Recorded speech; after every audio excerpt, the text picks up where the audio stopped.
Hello everyone, कैसे हो आप। स्वागत है आपका आपके अपने चैनल नो अबाउट पॉलिटिक्स में। आज आओ टेक्स्ट बुक पढ़ें की सीरीज़ में हम लेसन नंबर 5 करेंगे। बुक रहेगी आपकी स्वतंत्र भारत में राजनीति। तो चलिए देखते हैं हमारा लेसन नंबर 5, कांग्रेस प्रणाली, चुनौतियां और पुनर्स्थापना। कांग्रेस प्रणाली हमने लास्ट लेसन्स में कहीं पढ़ा है कि जो कांग्रेस प्रणाली का क्या मतलब है, जो कांग्रेस की विचारधारा थी, जो सिस्टम था इसके अंदर, उसका मेन जिस्ट ये है कि ये ऐसी पार्टी थी जो हर विचारधारा, हर मत, हर धर्म, हर संप्रदाय, हर किसी को साथ में लेकर चलती थी, अपने में सम्मिलित कर लेती थी। तो इसलिए इसको कांग्रेस प्रणाली की संज्ञा दी गई। अब इस लेसन में हम पढ़ेंगे कि इसकी क्या क्या चुनौतियां रही जिस जैसे ये आगे बढ़ी, और इसकी पुनर्स्थापना और दोबारा से इसकी स्थापना कैसे हुई। ये देखिए, ये यहाँ से एक द हिंदुस्तान टाइम्स की कटिंग है, उससे लेसन की शुरुआत हो रही है। Prime minister Nehru is dead, प्रधानमंत्री नेहरू की मृत्यु हो गई है।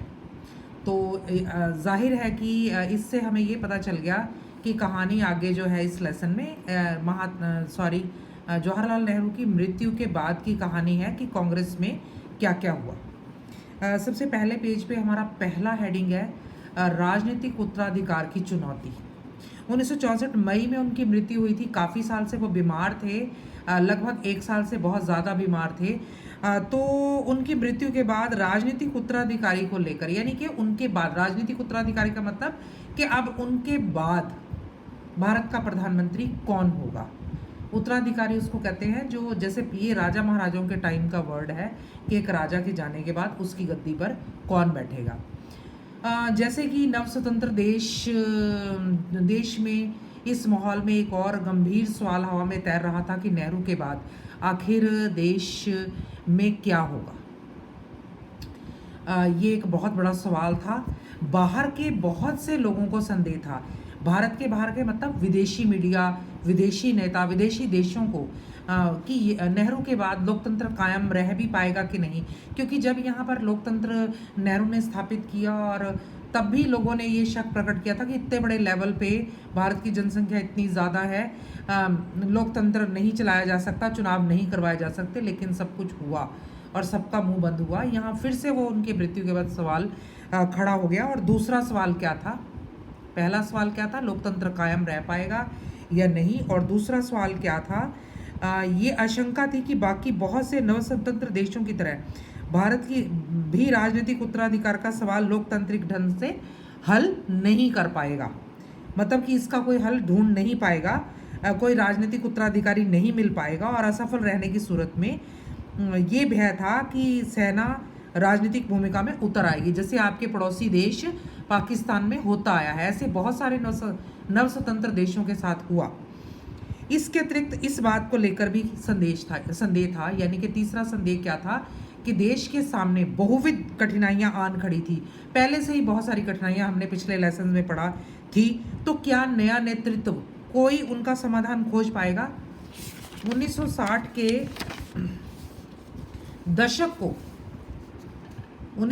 के दशक को खतरनाक दशक कहा जाता है। अब यहाँ पर एक क्वेश्चन बनता है आपका, इसका आंसर आप 2 तरीके से दे सकते हो। बड़ा क्वेश्चन आ जाए तो कैसे देना है, छोटा ही क्वेश्चन आ जाए वेरी शॉर्ट आंसर टाइप तो कैसे देना है। क्योंकि दशक क्या होता है? दशक होता है द पीरियड्स ऑफ 10 ईयर्स। जैसे 1960 का दशक है तो 1960 से 70 के बीच में जो साल थे, 10 साल थे, उसको खतरनाक क्यों कहा जाता है? इसका आंसर आप लिखोगे कि यहाँ 2 प्राइम मिनिस्टर्स भारत के जो है उनकी मृत्यु हो गई, और 2 युद्ध हुए चीन और पाकिस्तान से इस दौरान, इन 10 सालों के दौरान। तो इसलिए इसको खतरनाक दशक कहा जाता है। अगर इससे भी ज़्यादा 4 नंबर का क्वेश्चन आ जाए, ज़्यादा इलेबोरेट करना पड़ जाए, तो आप कह सकते हैं कि देश में गरीबी, गैर बराबरी यानी कि असमानता, सांप्रदायिकता, क्षेत्रवाद आदि आदि ये सवाल भी अभी तक अनसुलझे थे। संभव यह था कि इन सारी कठिनाइयों के कारण देश के लोकतंत्र की परियोजना असफल हो जाती अथवा खुद देश ही बिखर जाता। ऐसा लोगों का सोचना था, बाहर के लोगों के। नेहरू के बाद शास्त्री। इस पैरे में बताया गया है कि नेहरू के बाद शास्त्री को बड़े आराम से निर्विरोध प्रधानमंत्री चुन लिया गया। कांग्रेस पार्टी ने अपना नेता चुन लिया, क्योंकि उस समय लाल बहादुर शास्त्री जो थे वो बहुत बड़े नेता थे। प्रधानमंत्री के साथ वो आखिरी टाइम में रहे, उनके मंत्रिमंडल में रहे, उत्तर प्रदेश से थे, कई सालों से नेहरू के मंत्रिमंडल में काम कर रहे थे और बहुत ही सादगी और सिद्धांतों के कारण बहुत ही फेमस थे। कहते हैं एक बार ये देखिए, उन्होंने किसी जब वो रेल मंत्री थे, एक रेल दुर्घटना हो गई थी, तो नैतिक जिम्मेवारी लेते हुए उन्होंने रेल मंत्री के पद से इस्तीफा दे दिया था। अब शास्त्री जो बन तो गए, लेकिन 1964 से 1966 2 साल से भी कम समय तक वो जीवित रहे। इस पद पर वे बहुत कम दिनों तक रहे, लेकिन इस छोटी सी अवधि में भी उन्होंने 2 बड़ी चुनौतियों का सामना किया। भारत चीन युद्ध के बाद पैदा हुई आर्थिक कठिनाइयों से उभरने की कोशिश कर रहा था, साथ ही मानसून की असफलता से देश में सूखे की स्थिति, यानी कि युद्धजन्य स्थितियां आ गई। हर युद्ध में पैसा बहुत लगता है, तो पहले से ही आर्थिक स्थिति अगर किसी देश की खराब है तो और ज़्यादा खराब हो जाती है। दूसरा, अकाल पड़ गया, सूखा पड़ गया, कई जगह तो खाद्यान्न का गंभीर संकट आन पड़ा। फिर 1965 में पाकिस्तान ने हमला कर दिया, 1962 में चीन ने किया था, ठीक है, हिंदी चीनी भाई भाई का नारा दिया था नेहरू गांधी ने, फिर भी धोखा दे दिया चीन ने पंडित नेहरू को। शायद यही सदमा वो बर्दाश्त नहीं कर सके और बीमार हो गए, बाद में उनकी मृत्यु हो गई, ठीक है। ये 3 चीज़ें थी।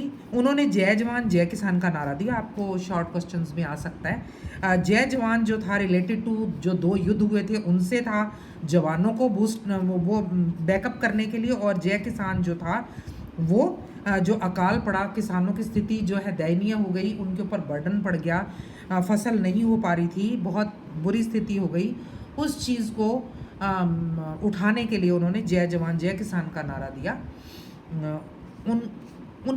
उनको ये बताने के लिए कि मैं आपके पीछे खड़ा हूँ, जिससे इन दोनों चुनौतियों से निपटने के उनके दृढ़ संकल्प का पता चलता है। आगे है जी, बहुत ही कम दिन रहे, 10 जनवरी 1966 को ताशकंद में अचानक उनका देहांत हो गया। अब ये ताशकंद क्या था? उस समय सोवियत संघ में बहुत सारे देश शामिल थे, वो भी यूनाइटेड स्टेट्स ऑफ अमेरिका की तरह बहुत सारे देशों का एक संगठन था, जिसको यूएसएसआर और हिंदी में सोवियत संघ कहते थे। और ताशकंद जो था वो एक बड़ा शहर था, जिसमें जो है वो शास्त्री जी गए। क्यों गए अभी हम बताते हैं। आजकल वो उज्बेकिस्तान की राजधानी है, बाद में सोवियत संघ बिखर गया और आजकल ये उज्बेकिस्तान एक देश है छोटा सा, उसकी राजधानी है। अब क्यों गए थे शास्त्री? जब ये 1965 का पाकिस्तान का युद्ध हुआ तो बहुत सारे देश थे, यूनाइटेड नेशंस के देश थे और यूएसएसआर के देश थे सोवियत संघ के। तो उन्होंने पहल की सोवियत संघ ने कि आओ तुम्हारा समझौता करवा देते हैं। तो पाकिस्तान के राष्ट्रपति मोहम्मद अयूब खान और हमारे जो प्रधानमंत्री हैं वो समझौते के सिलसिले में जो है वो ताशकंद गए थे। ताशकंद समझौता हुआ, समझौते पर हस्ताक्षर हुए, लेकिन जब वो रात को सोए तो सुबह उठे नहीं। बड़ी ही रहस्यमय परिस्थितियों में उनकी मृत्यु हुई थी। आगे है जी, शास्त्री जी के बाद इंदिरा गांधी, फिर जी उनकी भी मृत्यु हो गई। वही सवाल दोबारा से खड़ा हो गया कि अब क्या किया जाए। शास्त्री जी की मृत्यु के से कांग्रेस के सामने दोबारा वही एक राजनीतिक उत्तराधिकारी का सवाल खड़ा हो गया। इस बार यूनानिमसली आप सेलेक्ट नहीं कर पाए, कांग्रेस पार्टी नहीं कर पाए, क्योंकि कैंडिडेट इस बार 2 थे, एक इंदिरा गांधी, एक मोरारजी देसाई, यानी कि 2 धड़े बन गए। एक मोरारजी देसाई को बनाना चाहता था और एक इंदिरा गांधी को बनाना चाहता था। ये जो मोरारजी देसाई थे वो बम्बई प्रांत राज्य था, जो प्रांत मतलब राज्य, जिसमें मौजूदा महाराष्ट्र और गुजरात पहले महाराष्ट्र में आता था, उसके मुख्यमंत्री भी रह चुके थे, केंद्रीय मंत्रिमंडल में भी रह चुके थे। और जबकि इंदिरा गांधी, क्योंकि जवाहरलाल नेहरू पीएम की बेटी थी, बाहर से पढ़कर आई थी, कांग्रेस के अध्यक्ष पद पर रह चुकी थी, लाल बहादुर शास्त्री के मंत्रिमंडल में भी कुछ जो है थोड़ी देर के लिए उन्होंने कुछ समय से वो काम कर रही थी। जब कोई फैसला नहीं हुआ तो गुप्त मतदान करवाया गया, जिसमें इंदिरा गांधी की जीत हुई और मोरारजी देसाई की हार हुई। कांग्रेस पार्टी के 2/3 से अधिक सांसदों ने अपना मत इंदिरा गांधी के पक्ष में दिया और इस तरह से इंदिरा गांधी, ये देखो फोटो में दिखा रखा है, इंदिरा गांधी जो है वो जीत गई प्रतिस्पर्धा, यानी कि जो दौड़ थी प्रधानमंत्री की वो जीत गई, उसको नेता चुन लिया गया। अब नई नई प्रधानमंत्री को जमने में समय था, उनकी आयु भी बहुत कम थी, बहुत कम आयु की थी, वो बिल्कुल यंग थी और बहुत कम समय से वो राजनीति में थी। कांग्रेस के वरिष्ठ नेताओं ने उनको सपोर्ट शायद इसलिए किया था, ये सोचकर किया था कि उनको प्रशासनिक और राजनीतिक मसलों का कोई खास अनुभव नहीं है, तो ये हमारे समर्थन और दिशा निर्देशन पर निर्भर रहेंगी, यानी कि हम पर निर्भर रहेंगी, हमारे दबाव में रहेंगी, हर बात हमसे पूछकर करेंगी। प्रधानमंत्री बनने के 1 साल के अंदर ही इंदिरा गांधी के सामने 1967 के आम चुनावों की एक बहुत बड़ी जो है वो चुनौती आकर खड़ी हो गई, क्योंकि उन्होंने पार्टी को लीड करना था और फिर से जिताना था। अब 1952 तक कांग्रेस जो है वो एक छत्र रही, जो है जीतती रही, उसका ही राज रहा पूरे देश पर। लेकिन अब ऐसा नहीं था, हम आगे पढ़ने वाले हैं। देश की आर्थिक स्थितियाँ और ख़राब हो चुकी थी, इंदिरा गांधी की कठिनाइयाँ बढ़ी हुई थी। इसके मद्देनज़र उन्होंने पार्टी पर अपना नियंत्रण बढ़ाने और अपने नेतृत्व कौशल को दिखाने की कोशिश की। चौथा आम चुनाव आ गया जी 67। भारत के राजनीतिक और चुनाव इतिहास में ये चुनाव जो है सबसे महत्वपूर्ण रहा। जैसा कि मैंने आपको बताया 1952 तक तो कांग्रेस जो है वो पूरे देश में उसका दबदबा कायम था, जीत जाती थी एकदम से। लेकिन 1967 के चुनाव जो है वो कुछ अलग थे, उनमें बदलाव था। कैसे? अगर हम चुनावों के संदर्भ में उस समय की देश की परिस्थितियों को कैसे देखेंगे तो कैसी देखेंगे। कहते हैं चौथे आम चुनाव के आने तक देश में बड़े बदलाव हो चुके थे। 2 प्रधानमंत्रियों का जल्दी देहावसान यानी कि मृत्यु हो गई थी। नए प्रधानमंत्री को पद संभाले हुए ज़्यादा समय नहीं हुआ था और राजनीतिक लिहाज से कम अनुभवी थे।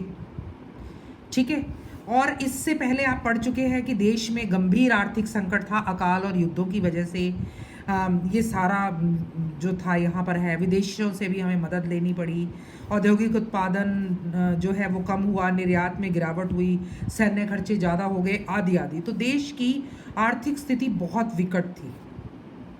ठीक है, तो इंदिरा गांधी को इसको सुधारने के लिए सरकार शुरुआती अपने फैसलों में ही उसे रुपए का अवमूल्यन करना पड़ा, ये फैसला लेना पड़ा, जिससे जो अमेरिकी डॉलर की कीमत 5 रुपये थी वो बढ़कर 7 रुपये हो गई, यानी कि डॉलर महंगा हो गया।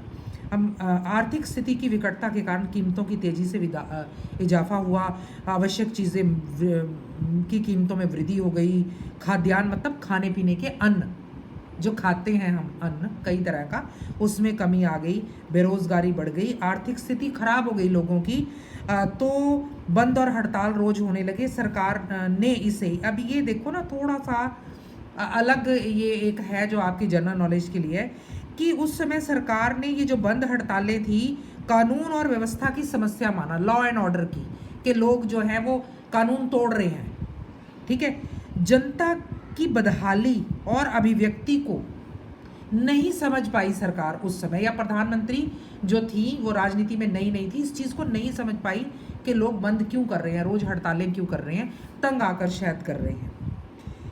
इससे लोगों में और नाराजगी बढ़ गई और ज़्यादा उग्र प्रदर्शन हो गए। अब उस समय साम्यवादी और समाजवादी पार्टी ने इस चीज़ का फायदा उठा लिया।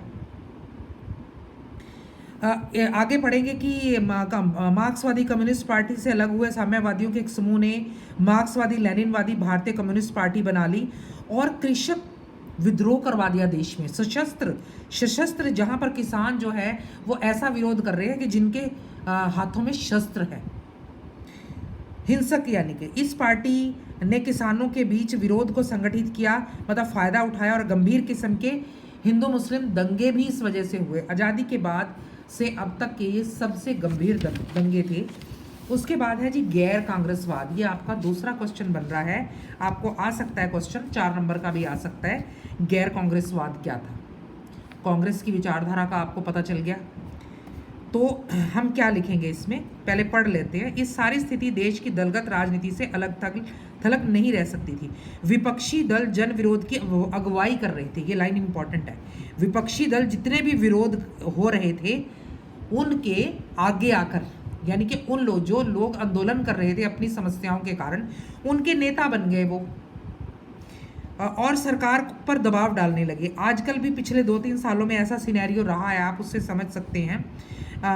बात किसी पार्टी की नहीं है, मैं इस सिनेरियो की बात कर रही हूँ कि कैसे देश में जब जनता सड़कों पर उतरती है, जो राजनीतिक फ़ायदा उठाने वाले होते हैं फिर वो लीड करने लग जाते हैं उनको, तो सरकार के लिए, जिससे काफ़ी समस्याएं हो जाती हैं। कांग्रेस की विरोधी पार्टियों ने महसूस किया कि उनके वोट बंट जाने के कारण ही कांग्रेस सत्ताहीन है। पहले तो उन्होंने उन लोगों को लीड करना शुरू कर दिया, ठीक है, यानी कि उनकी इस स्थिति का फ़ायदा उठा लिया। और दूसरा, उनको ये समझ में आ गया कि हम अलग अलग लड़ते हैं इसलिए कांग्रेस जीत जाती है, अब हम एकजुट होंगे। और आजकल भी आप यही सिनेरियो भारत की राजनीति में देख रहे होंगे। ऐसा पहली बार नहीं हुआ, पहले भी बहुत बार हो चुका है। सभी दल मिल गए, कुछ राज्यों में कांग्रेस विरोधी मोर्चा बनाया, कुछ राज्यों में कांग्रेस विरोधी और राज्यों में सीटों के मामले में तालमेल हो गया, यानी कि सीटें बांट ली। इन दलों को लगा कि इंदिरा गांधी की अनुभवहीनता, यानी कि वो नई नहीं है, और कांग्रेस की अंदरूनी मतलब अंदर की उठापटक से उन्हें कांग्रेस को सत्ता से हटाने का ये बहुत बड़ा अवसर उनके हाथ में है, मतलब मौका है ये। मतलब 2 बड़ी घटनाएं हुई, एक तो उन्होंने इस जो हाईजैक कर लिया इस आंदोलन को जो आम जनता का था, और दूसरा एक सारे एकजुट हो गए इंदिरा गांधी को हराने के लिए।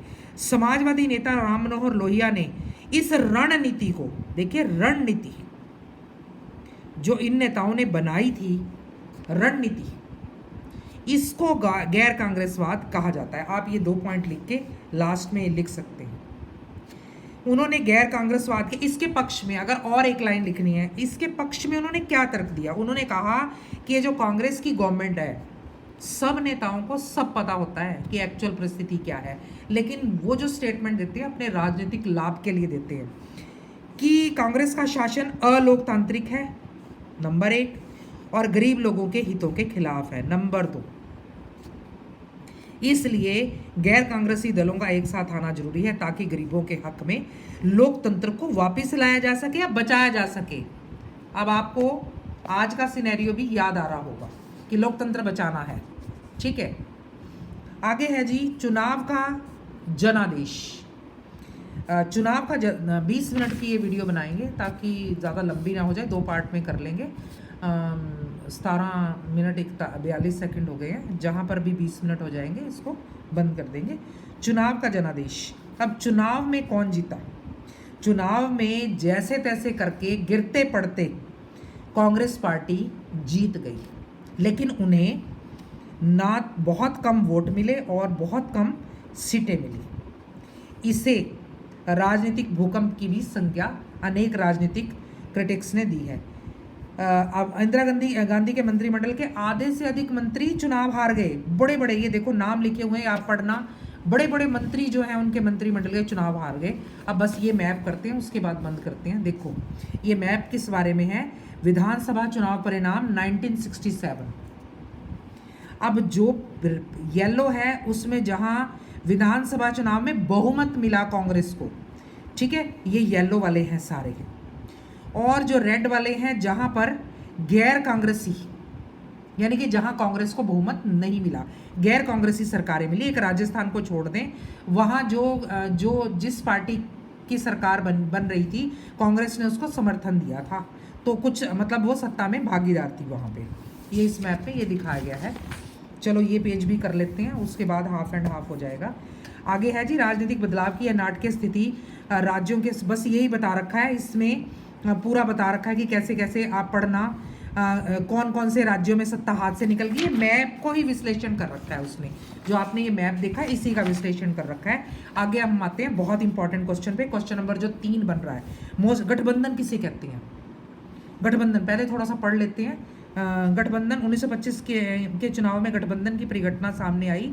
ये पहली बार आई थी, पहली बार कहीं, अब तो गठबंधन होते रहते हैं। गठबंधन क्या होता है? जब बहुत सारी पार्टियां मिलकर, हालांकि उनकी विचारधारा बिल्कुल अलग आती है, मिलकर चुनाव लड़ती हैं। जो सत्ता में पार्टी होती है उसको हराने के लिए। ये सारा बता रखा है। एसपी, पीएसपी, समाजवादी पार्टियां ये सारी मिल गई थी, ठीक है ना। और ये दो साम्यवादी